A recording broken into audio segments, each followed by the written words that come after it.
What is up to all the people watching this video today? Today we've got a new video. If you cannot tell, I don't know what went wrong because you clicked on the video, but yeah, all good. So let's go.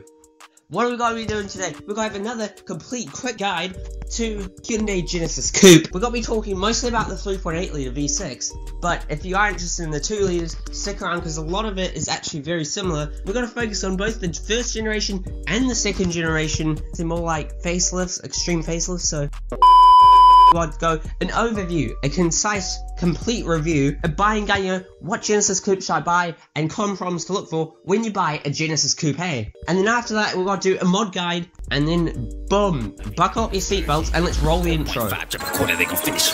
Yeah, I'm on call with a hit or two. No small talk, me and Mr. News, pull up with a flex on the ball at the back.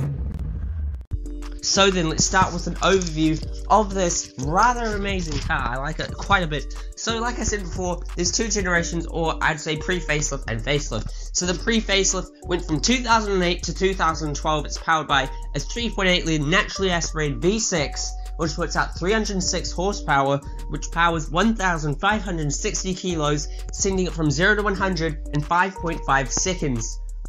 This is all happening through the rear wheels. It's rear wheel drive only. Awesome. The power can either go through a 6-speed manual or 6-speed ZF automatic.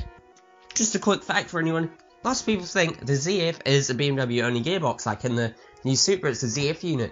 And people say, oh, it's got BMW transmission. No, it hasn't. ZF supplies to a lot of places, not just BMW. Like here we've got Hyundai, I'm pretty sure they do Dodge as well, so just something you need to know. Then next up is the facelift model 2013 to 2016, and this time we're powered by the same 3.8 litre naturally aspirated V6, this time putting out 348 horsepower. Again, it's powering about 1,560 kgs, and all this is going through the rear wheel drive and either 6-speed manual or 8-speed auto, meaning that gets from 0 to 100 in 4.8 seconds. That's pretty fast. That is pretty fast, I'm not gonna lie.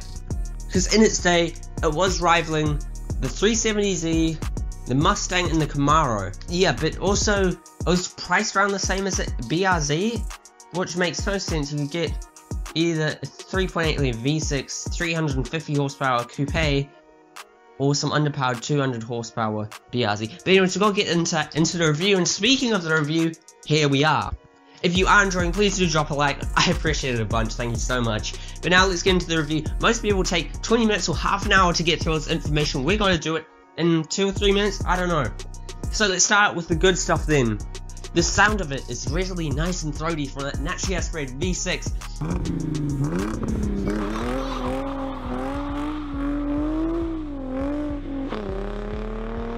Next up, the looks. It looks really good from the factory, doesn't it? Speaking of the looks, the visibility out the front is actually really good, much better than a Mustang or a Camaro. Out the rear though, it's still pretty bad because it is a coupe. When we're inside, you've got some nice soft touch plastics and all that. The trunk is actually pretty big for a sports car. Overall, it's a nice refined drive, but it still has a good balance of being sporty. It's got nice precise steering. It is a little numb, but it's precise. Nice heavy clutch, so you don't feel like you're just playing around with some stupid toy, because it's not a toy, it's an amazing car. Handles really well. It'd be really good on track days, like really good. I know people that track them from stock, and they are very good.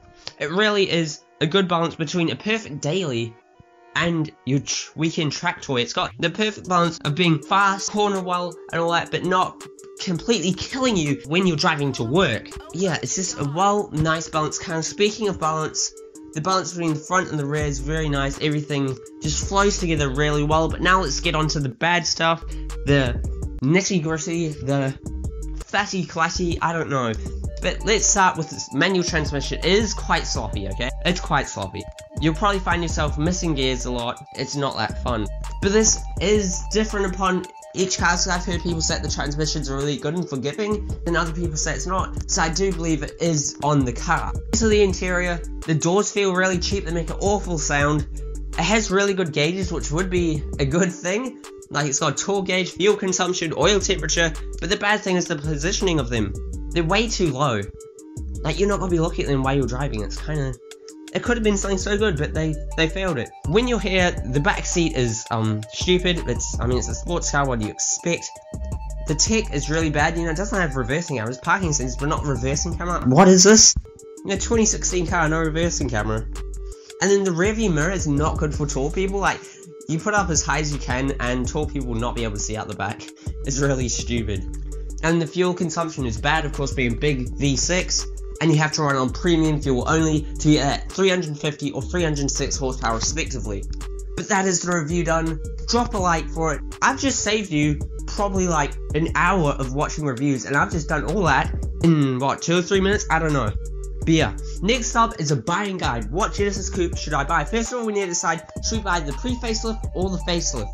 Well then, the pre-facelift obviously has less power, 306 horsepower, though it is a lot cheaper, and it does provide more pretty looks, I would say.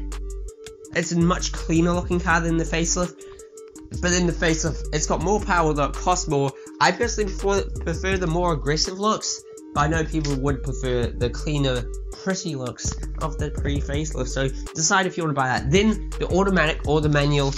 The automatic's pretty good for an automatic. It's still a torque converter, but yeah, the manual on the other hand is kind of bad for a manual, though if you're gonna be wanting to have fun in this, get the manual still, because you can sort of fix most of the problems with the transmission mount, okay? So next up, we need to decide which trim we want. Now there's 3 trims. There's the base, which is called the Grand Touring, which is a little bit softer, you know, has 18-inch wheels, not 19s. And yeah, it's the base spec. Then there's the R spec. This is probably the best for the track. It's got a limited slip diff, Brembo brakes, part leather. Next up is the Ultimate, which carries over all the same features from the R spec, but then adds audio, full leather, spoiler, sunroof, heated seats, and HIDs. It's either called the Ultimate or the Track, depending on the year that you buy. It's not really Track, is it? You don't need a 10-speaker audio system or a sunroof to go on the Track. The naming on these is really bad, like the Grand Touring, that's the base model. The Ultimate's just the Track, should be called the Grand Touring, because that's like the GT model. You know, it has everything, good performance, but a lot of comfort too. And the R spec should be called the Track, because it provides everything that you need for track driving and nothing more. While the Grand Touring should be called, I don't know, just the base. I don't know, I'm not a name genius, but I know that they named it all wrong, like, God. But yeah, once we've decided which generation, which transmission, which trim we want, now we're gonna go look at Genesis Coupes to buy. Yes! I love this part. So, when you go there, we want to look out for common problems.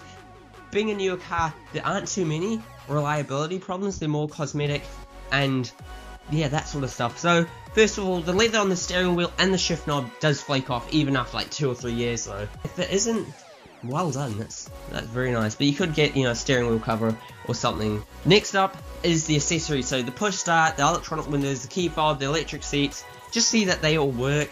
This testing, because Hyundai's aren't the most reliable MFs on the planet, but they're getting better, okay? They are getting better. Next up, if you are getting a manual, just check the transmissions. Some will miss gears a lot more than others, so you can fix it with a transmat. It's not about completely fix it, or to make it much, much better. Now we've done, and we've bought our brand new Genesis Coupe. I'm telling you, she's looking pretty good. Pretty good. Voice crack. Whoa. Next up, we're gonna start modifying this MF, okay? So first of all, let's start with some power mods, you know, because we want to get fast. Of course, now it is a V6, it's naturally aspirated, so getting power from it is not the easiest. So that's why I wouldn't recommend, you know, just getting an intake exhaust and a tune, because the money you spend on a tune is a lot of money. I think it's kind of a waste of money to get, you know, 15 horsepower or something. I don't know what it is on the Genesis Coupes, but probably will be somewhere around that. So I'd recommend, if you are modifying it, just go full bolt-ons, okay? Save money on tunes and just go full bolt-ons. That will get you to around 400 horsepower. It's naturally aspirated. What can I say? It's how naturally aspirated work. But if you want to get to 500, you're going to want to put some Kamachi Cam Crasher, Taiwan Thunder Crashers, Wu-Tang War Whistles, Ching Chang Spinny Things, Beijing Blowhole Turbos on it. Well, ideally get a non-eBay turbo, but if you want to, you can do it. Now, the turbos are very easy to put on. I know people have done it in about 3 days. It's pretty good. If you run about 8 pounds, you should be good, and 500 horsepower sort of the tops you'll want to go with the stock internals. After that, it's building it. It should be relatively bulletproof after that. Next up, we want some handling mods, so coilovers of course, and some sway bars. The sway bars do make quite a big difference. Not as much as coilovers, but yeah. And of course, the one mod that you always have to do no matter what is tires, okay? Tires are so good. they'll improve your acceleration, your braking, and your handling all at once. They'll mean that you can get more grip accelerating, so your accelerating speed, you can get more grip braking, so your braking speed, and you can get more grip turning, so your handling's better. They are a really good mod, okay? Then after that, you know, we want to make it a little bit more ergonomic, so a gear knob and a steering wheel are two mods that will always make your car feel so much better, so much more controllable. Next up, we want to make it pretty now, okay? So how do we make the front pretty? Well, let's get the headlights, black out the headlight housing, put some demon eyes in, and they'll look aggressive, put a nice lip on it, and the front will be banging. The side, just get some side lips, oh, banging. The back, a diffuser and some exhaust, oh, banging. Perhaps tint the taillights if you want, and of course, pair all that with wheels and suspension, and you'll have one nice looking Genesis Coupe, because it's good looking from the factory, and with some mods, oh man, they look really nice. And if you are enjoying, please do drop a like and subscribe. With that, we've made it to the end of the video. If you've made it this far, comment hashtag Smully Deodorant. And yeah, check out my Instagram if you want. It's in the description below. I post moody car photography. I think it's really good. Thank you so much for watching, and see you next time.